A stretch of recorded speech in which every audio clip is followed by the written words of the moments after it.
குமரி மண்ணில் பிறந்த தமிழ் அறிஞரே, இறை பணியோடு தமிழ் பணியாற்றும் மொழி சேவகரே, சொல்லால் பலர் மனம் கவர்ந்தவரே, சேவைகளால் ஏழை மனம் வென்றவரே, உம் பேச்சுக்கள் ஒவ்வொன்றும் அனல் பறக்கும், உம் இலக்கிய சேவையில் எம் தமிழ் சிறக்கும்.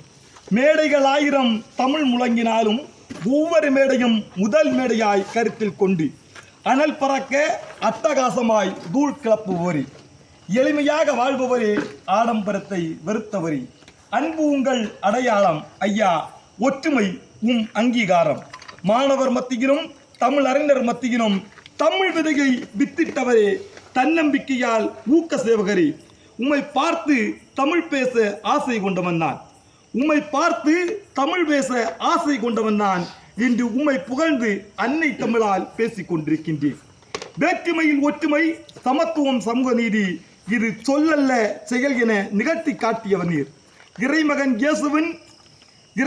இயேசுவின் பைபிளை போல இந்துவின் திருவாசகத்துக்கும் மதிப்பளிப்பவரே, இந்தியாவில் மட்டும் முழங்கிய தமிழுக்கு மத்தியில் உம் தமிழ் உலகின் அத்தனை நாடுகளுக்கும் சென்றிருக்கிறது என்று சொன்னால் இதுவல்லவா மகிழ்ச்சி ஐயா, எனக்கு இதுவல்லவா பெருமகிழ்ச்சி.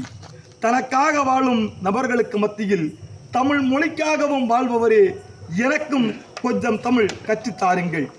ஏழையின் சிரிப்பில் இறைவனை காண்பவரே, உம் அன்பையும் தமிழையும் மனதார பாட்டுகிறேன், மனதார பாராட்டுகிறேன், தமிழாலே வாழ்த்தி வணங்குகிறேன். உம் ஆசீர்வாதமும் உம் அன்பும் எனக்கு இல்லை. Super super super.